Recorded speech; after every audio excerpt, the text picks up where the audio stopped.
Hey there, writer rebels. Because it is spooky season, I figured it would be time to talk about tarot cards and how they can help you with your writing. Whether you believe in them or whether you don't, they can be a great tool for plotting and developing your characters. Stay tuned while I explain.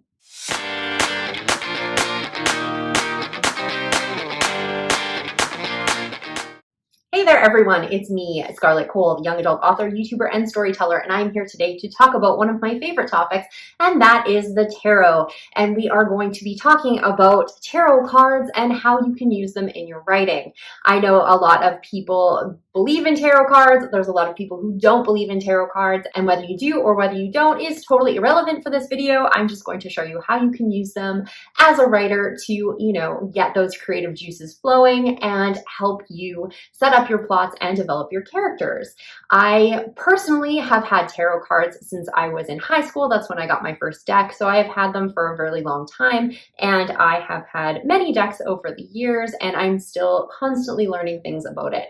If you are a spiritual person and you don't find that this is necessarily the thing for you to be using tarot cards as a writing type of tool, then I totally understand that, and this might not be the video for you. However, if it is something spiritual for you and you did want to try something like this, maybe you could invest in another deck and use that solely for writing and use your regular tarot decks for your divination and all of that kind of stuff. But before we get started, I did want to thank my subscribers for coming back week after week. I really enjoy the comments that you guys leave for me, and I'm so excited to hear about your projects and the things that you're doing and all of that wonderful stuff. And if you are not a subscriber, it's an easy thing to do. Make sure you're hitting that subscription bar and the notification bell below this video. While you're down there, you can always hit that like button, the thumbs up, to let YouTube know this is something worth watching, and that will definitely help out my channel. Obviously, the more subscribers I have, the more YouTube thinks that I have content that's worth watching, as well as the more likes and comments that you guys make, the more that YouTube is seeing that people are watching this video and this is something that other people should see. So if you want to help me out, it's free and easy. Just make sure you're hitting those buttons below the video. Anyhow, that is not what we're here to talk about today. Today, we are here to talk about the tarot. So before we get started, if this is something brand new to you, what is tarot? Tarot is a set of 78 cards. Obviously, they come in various different styles and designs, and they will have pictures usually on the front. The 78 cards are split into the major arcana and the minor arcana. The minor arcana are very similar to playing cards in the sense that there are 4 suits.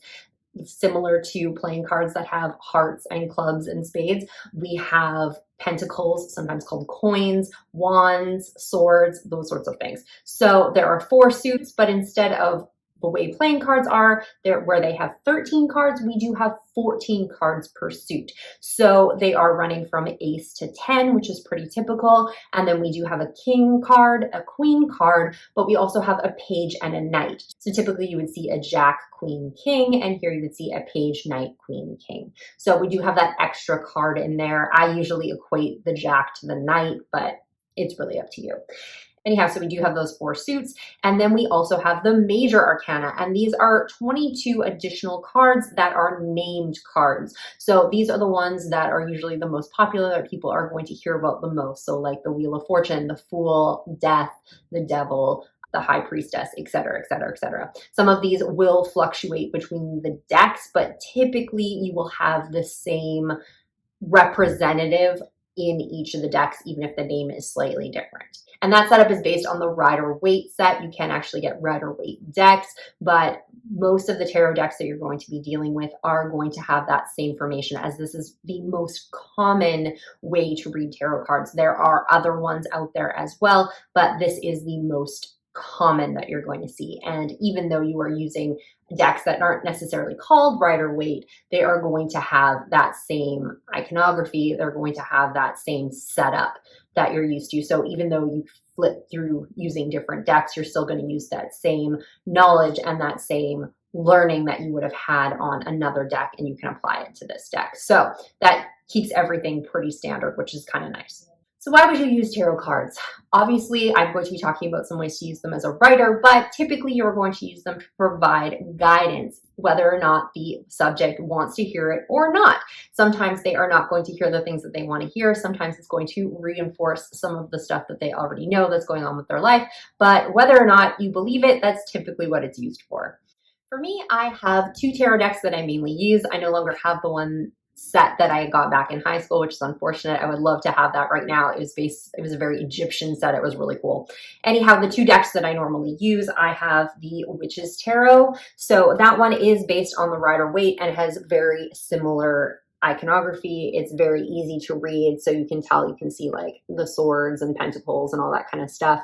I prefer an ornate card personally. A lot of people will go with very basic or simple cards. I find I'm really drawn to images that are a little bit more colorful, a little bit more elaborate. However, for the writing piece of this, even if you are into a simpler card, a more elaborate card is probably going to be a little bit easier for the tips that I'm going to provide, but not necessary. So this is this card, and so it's got a really cool, the goddess moon on the back, and just that kind of imagery in the pictures.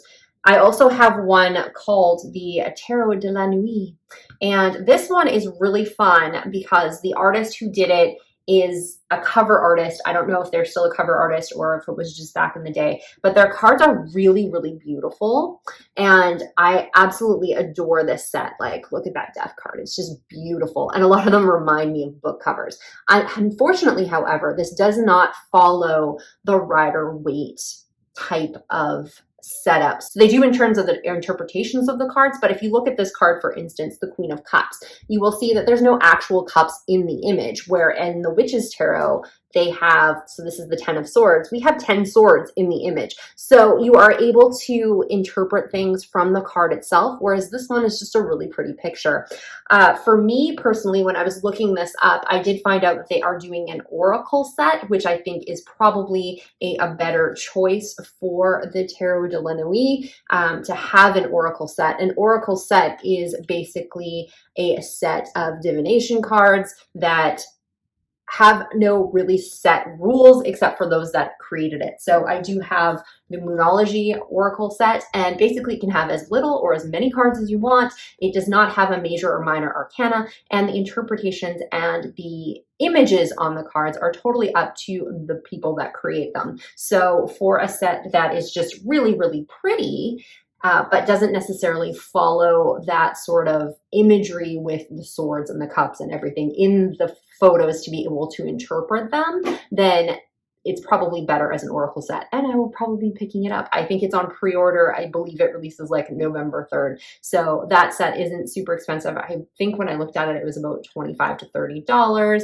whether that's expensive or not in your life. But for me, I think I will be splurging on it because I really do love these cards, even though I don't necessarily do reads with them very often because they're really hard to interpret.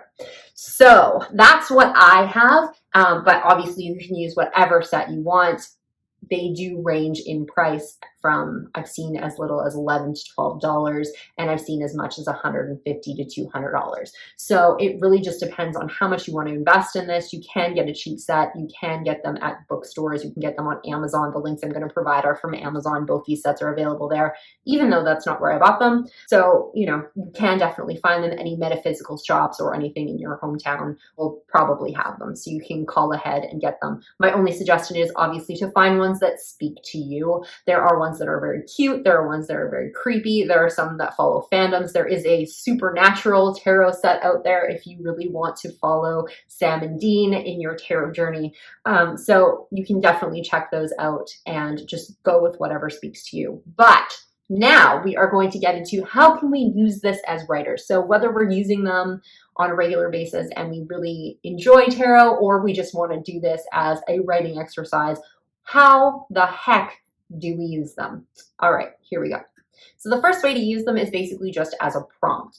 I mentioned that I was drawn to elaborate types of tarot cards, and these ones are going to give you a little bit more inspiration. So basically, you could do something simple as just flipping through the deck and seeing what kind of images are speaking to you. Or you can get into ones that are a little bit more in detail and, you know, looking at something like this. What is that scene? What is happening there? What is making these three people come together? You could do so many different prompts and just kind of go into the image and try to come up with something from there. You can use them as inspiration in your space. So for instance, if you are writing something that is very high fantasy and you have some tarot cards that are very high fantasy look or have that same sort of dress or the swords or something like that that you would be using. You can just put them up in your writing space as inspiration. I said these ones kind of look like book covers. So, you know, do any of them speak to you as a book cover that you think would be really, really cool for your book that you're working on? So you could put those up as inspiration in your space.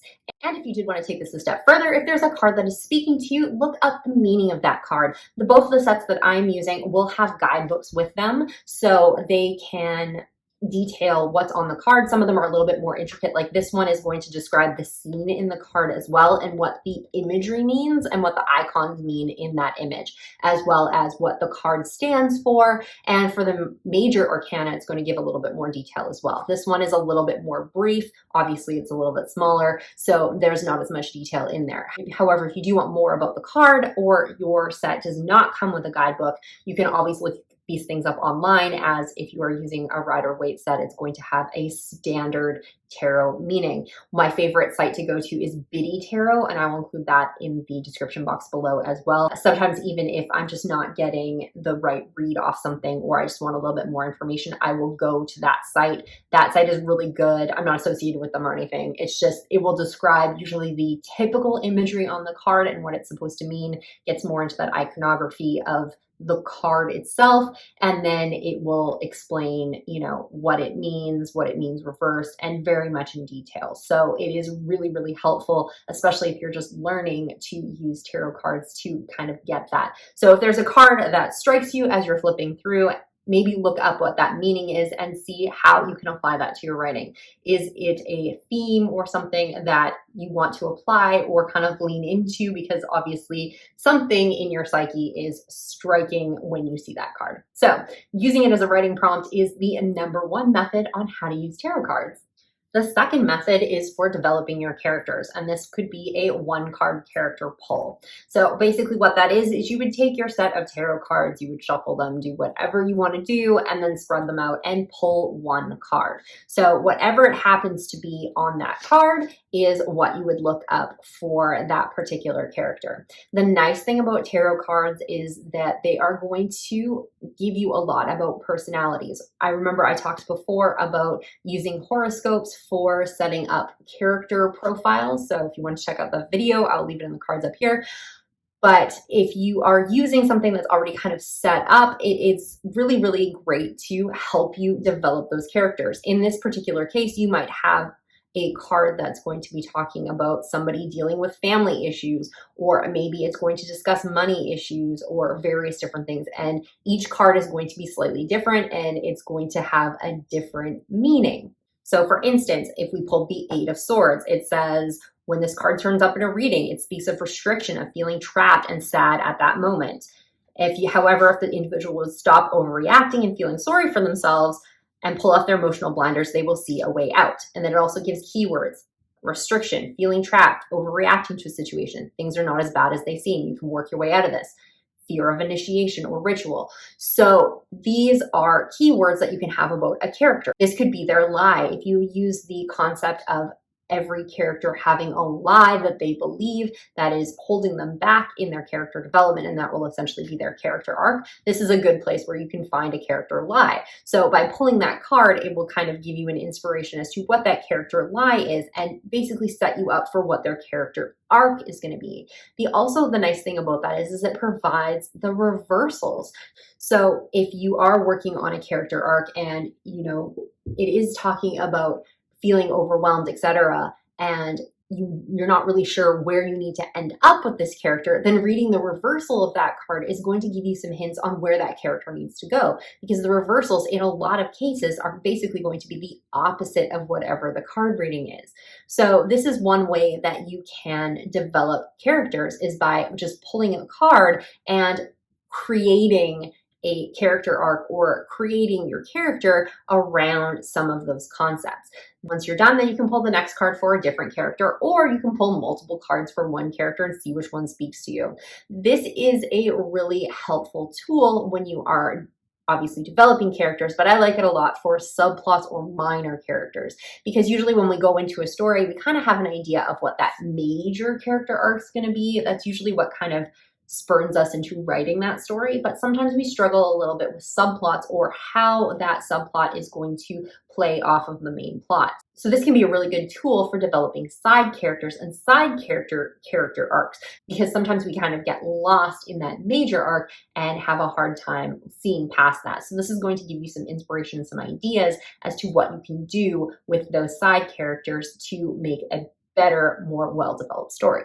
The third method is a little bit more intricate. It is called a 3-card pull. So a 3-card pull is basically, as it sounds, you pull 3 cards. So you're going to shuffle, spread them out, figure out which cards you're going to pull, and you're going to pull out 3 cards. So there's a couple of different methods I've seen with this one. The most typical being a beginning, middle, and ending. So you can either use this as referencing plot, or you can use this as referencing character. So if you are doing it as begin, middle, and end, it would be basically, where does the character feel that they are at the beginning of the story? Where is that character kind of emotionally? What kind of issues are they dealing with in the middle of the story? And the third card would be, where is that character going to end up?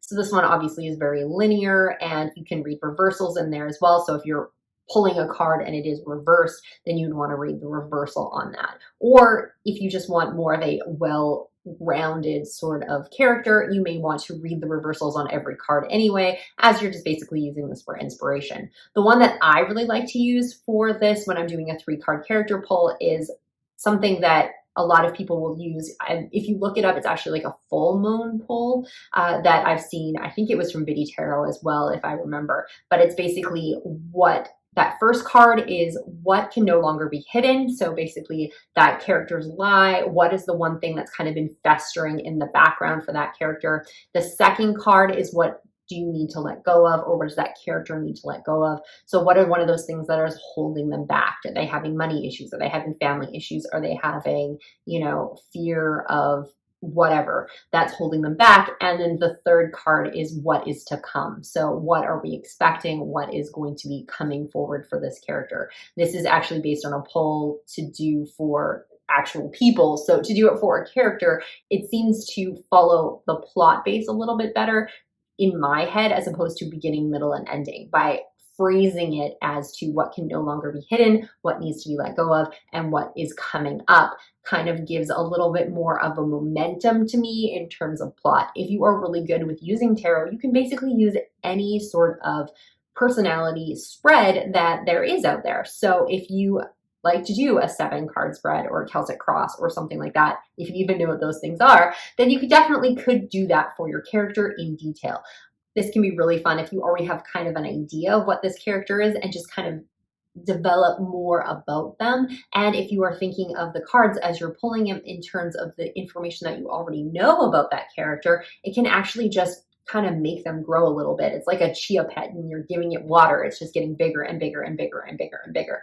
This can provide just so much more of filling out of that profile for your character, just giving a little bit more to them and spending more time working on their motivations and their character arcs. Having really great characters can make or break a story. So by spending the time up front working on your character, will really pay off in the ending. And this is a fun way that you can do it. Plus, you can keep those pulls out in your workspace as inspiration. You can have them up there to remind you those things that you need to touchstone back to as you go through your story and develop those characters and have them walk through your world.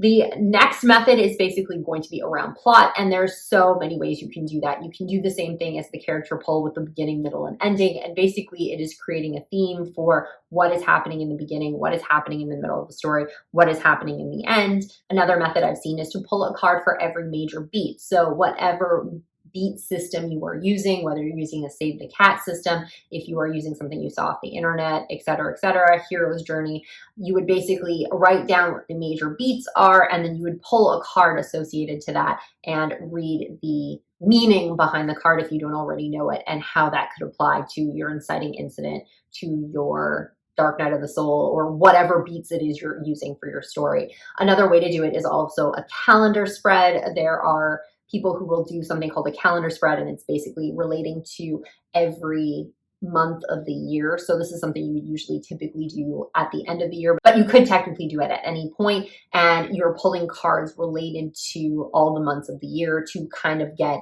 a sense of what your next year is going to bring. So you could do something like this for your plot in terms of, what are those plot points coming up and almost putting them in a linear kind of line.